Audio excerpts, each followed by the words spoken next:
Hello guys, welcome to my YouTube channel Ruglu's World. এতিয়া আমি গৈ আছো টিলিঙা মন্দিৰ আৰু টিলিঙা মন্দিৰ পাৰ হৈ আমি তিনচুকীয়া পামগে। সো গৈ থাকো আৰু মোৰ লগত মোৰ ভাইটি আছে পিকু। হাই ফ্ৰেন্ডছ, পিকুৱে ড্ৰাইভিং কৰি আছে। গাইজ আমি এতিয়া হাপেখাটি পাইছোহি আৰু আমি আহি আছো সোণাৰীৰ পৰা আৰু এইটো হাপেখাটি চাৰিআলি হয়। এই চাৰিআলিৰ পৰা সোঁ চাইডে অৰুণাচল গৈছে।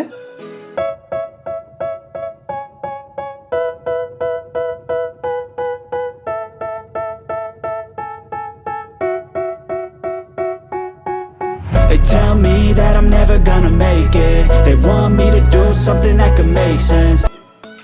আৰু আমি অলপ গৈ শালকাঠনি পাম, তাৰপাছত বৰহাট, নামৰূপ, জয়পুৰ, নাহৰকটীয়া, দুলীয়াজান আৰু দুলীয়াজান পাৰ হৈ বৰডুবি আৰু এই বৰডুবিতে টিলিঙা মন্দিৰ আছে।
প্লেছডোখৰ পোৱাৰ আগতে আপোনালোকক মই জনাই দিওঁ, এইটো দেখিছে নহয় পাহাৰটো, এইটো ইয়াতে এটা টাইমত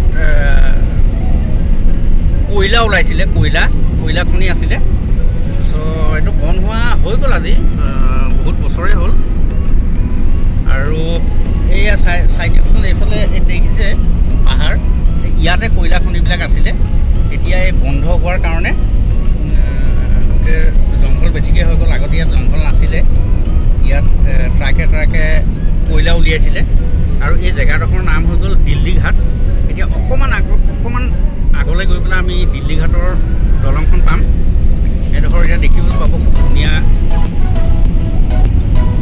জেগা। এয়া চাই লওক গাইজ, এইবিলাক দেখিছে নহয়, অলপ হেৰি কৰি দিছোঁ। এই আছে আৰু আপোনালোকে দেখি পোৱা নাই, জংঘল হৈ যোৱাৰ বাবে ইয়াতে কয়লা ওলাইছে। আৰু আপোনালোকে শুনিছিলে চাগে এটা টাইমত দিল্লী ঘাটত কয়লা খনি আছে বুলি। চ' এই ইয়াতে কয়লা ওলাইছিলে, এই চব এইবিলাক এতিয়া অলপ মাজে মাজে দেখা যায়। আৰু ৰাস্তা কেনেকুৱা লাগিছে চাওক না, চব ৰাস্তা সুন্দৰ ৰাস্তা, এইফালে বাগান। গাইজ আমি দিল্লী ঘাট পাইছোঁ, এই দিল্লী ঘাট দলং। গাইজ এইটো শিৱ মন্দিৰ, এই দিল্লী ঘাট দলঙৰ ওচৰতে আছে। বহুত পুৰণা শিৱ মন্দিৰ। এয়া মই যিমান পাৰোঁ দেখাবলৈ চেষ্টা কৰিছোঁ। এয়া চব ইয়াত আহি আপোনালোকে চাই যাব পাৰিব। এইফালে কেতিয়াবা যদি আহে, অকণমান ওচৰৰ পৰা দেখাই দিছোঁ। এয়া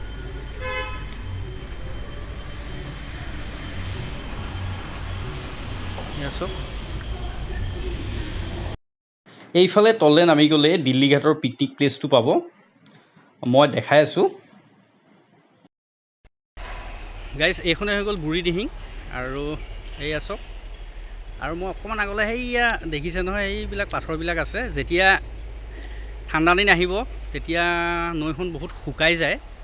আৰু সেইফালে দেখিছে নহয়, এইবিলাক পাথৰ যে, সেই পাথৰবিলাক সম্পূৰ্ণ ওলাই যায় আৰু মানুহবিলাক তললৈ আহি এই তলতেই পিকনিক খায়।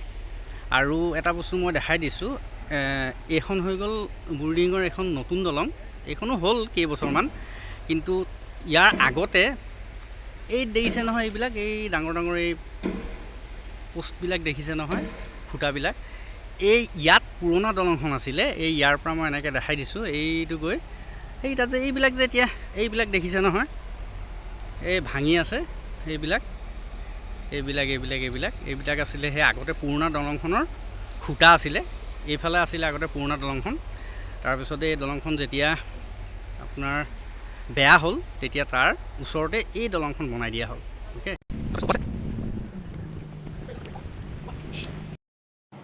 শিৱ বাবাৰ চৰণত সেৱা এটা কৰি লওঁ।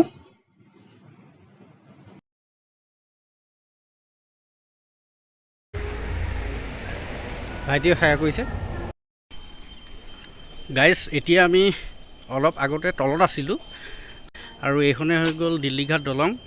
আৰু ইয়াতে বহুত মানুহে দলং চাবলৈ আহে, পিকনিক খায়। আৰু এতিয়া অলপ আগতে মই আছিলোঁ কোনডোখৰ জেগাত দেখাই দিছোঁ।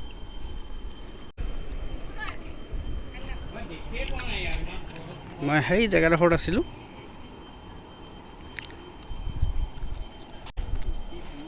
এইখনে হৈ গ'ল, দেখিছেনে কিমান ধুনীয়া। আৰু আপোনালোকে মন গ'লে ইয়ালৈ আহিব পাৰে বন্ধৰ দিনত, আৰু ইয়াতে ধুনীয়া প্ৰকৃতিৰ মনোমোহা দৃশ্য চাব পাৰে। দেখিছেনে কিমান সুন্দৰ। ইয়াতে পুলিচ চেক আছে, তাকে আমি নিয়ম পালন কৰিবই লাগিব। গাইজ, এয়া হৈ গ'ল নামৰূপ, আৰু নামৰূপৰ এয়া পেট্ৰ'কেমিকেল, আছাম পেট্ৰ'কেমিকেল। আপোনালোকে শুনিছে নাম। ইয়াকে কৈ এইখন গেট, আগতে গেট আছিলে, সেই গেটখন পুৰণি গেটখন ভাঙি এতিয়া নতুনকৈ গেট বনাইছে। এয়া আমি জয়পুৰ পাইছোঁহি। এইটো জয়পুৰ তিনিআলি।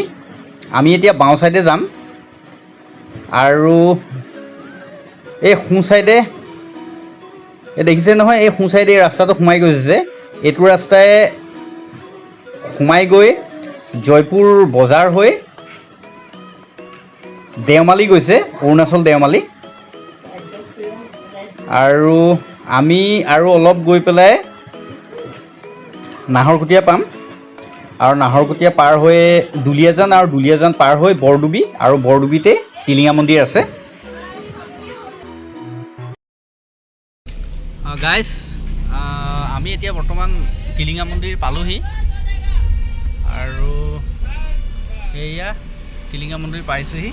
এই অকণমান ওলাই যাওঁ, ওলাই গৈ দেখাই আছোঁ মই আপোনালোকক।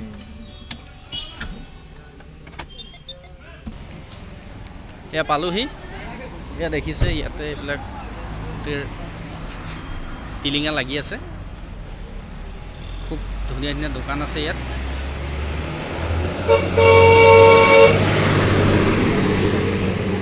এতিয়া পাৰ হৈছোঁ।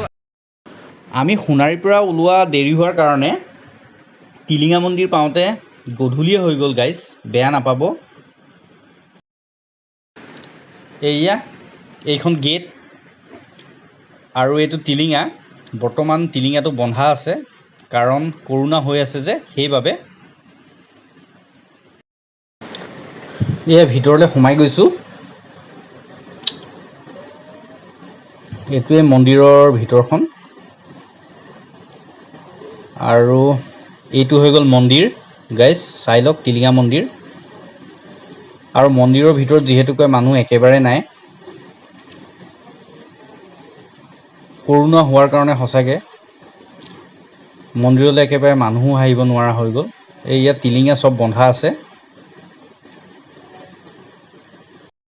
পণ্ডিতজীয়ে এয়া পূজা কৰি আছে।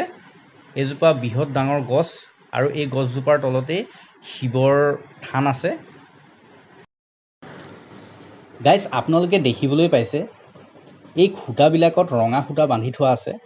আচলতে টিলিঙা মন্দিৰৰ বৈশিষ্ট্য, যদি আপোনালোকৰ কিবা কাম সিদ্ধি হোৱা নাই, তেন্তে ইয়ালৈ আহি যিকোনো এটা খুঁটাত ৰঙা সূতা বান্ধি মনত সংকল্প ল'ব লাগে যে মনৰ কামনা সিদ্ধি হোৱাৰ লগে লগে ইয়ালৈ আহি টিলিঙা বান্ধিম বুলি। আৰু যেতিয়া আপোনাৰ মনৰ কামনা পূৰণ হ'ব, ইয়ালৈ আহি এই ৱালখনতে টিলিঙা বান্ধি থৈ যাব। এনেকৈ মানুহে বিশ্বাস কৰি আহি আছে। আৰু এটা সঁচা কথা, বিশ্বাসেই হৈছে মানুহৰ মনোবল অৰ্থাৎ মানসিক শক্তি। ইমানেই আছিল টিলিঙা মন্দিৰৰ বিষয়ে। ভিডিঅ'টো যদি ভাল লাগিল, লাইক কৰিব, কমেণ্ট কৰিব। আৰু যদি আমাৰ এই চেনেললৈ নতুনকৈ আহিছে, তেন্তে চেনেলটো ছাবস্ক্ৰাইব কৰি বেল আইকন বজাই অল কৰি ল'ব, যাতে আমাৰ আহিবলগীয়া প্ৰতিটো ভিডিঅ'ৰ ন'টিফিকেশ্যন পাই থাকে যেতিয়াই মই নতুনকৈ ভিডিঅ' আপলোড কৰোঁ। আকৌ নতুন এটা ভিডিঅ'ত লগ পোৱাৰ আশাৰে আজিলৈ বাই বাই।